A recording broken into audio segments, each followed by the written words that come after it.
This is a profound time to work with all your suppressed emotions and do ancestral healing work.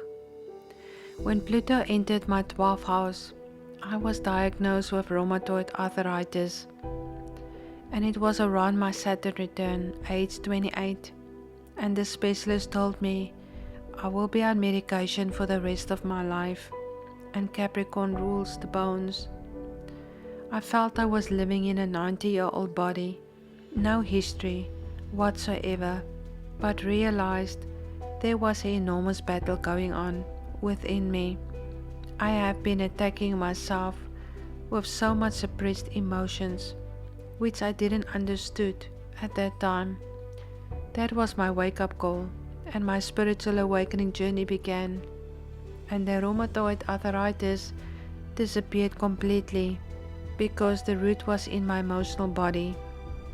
I started to develop sleep problems. My inner world was so active, vivid, and busy. I have Mercury in the 12th house natally out of bounds. I started to become very spiritual and studied in the field of healing and worked with plant medicines to assist me deeper into myself. But it wasn't as deep until Pluto transited my natal sun, when I lost my dad suddenly to a heart attack, and I never had the chance to say goodbye or fix things between us. Our relationship was not good. It was very complex. He carries so much pain inside of him, and I only realized it after his death because I felt it. I had to work through that great pain that was passed on to me. Only after his death, I understood the battles he was fighting within himself. His death was the catalyst for preparing me for this deep cleanse within myself and the traumas and pain that was festering in the bloodline. But for a while, I was numb. I lived in front of the beach where Neptune was calling me strongly. It was winter time, and I started to go into the ocean to prepare myself for this great flood that was about to happen. For 2 months I went into the ocean. She taught me to surrender. I was fighting a lot in the beginning, but later on I surrendered, and she pulled me in, and great fears were washing over me, then spitting me out.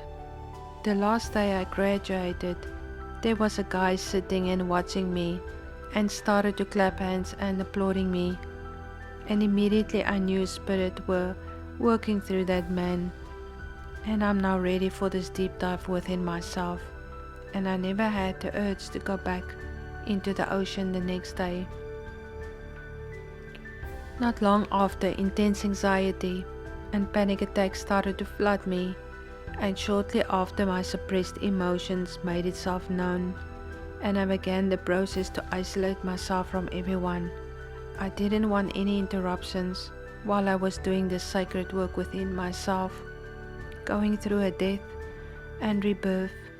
During this time I was approached by many entities and spirits trapped in the lower astral as I was working through my shadow and walking through the abyss of Pluto's world. During this time I lost everything and had to sell my car, my belongings, and gave up the place at the beach just to survive, where I was living for 9 years. I was in a terrible state to work.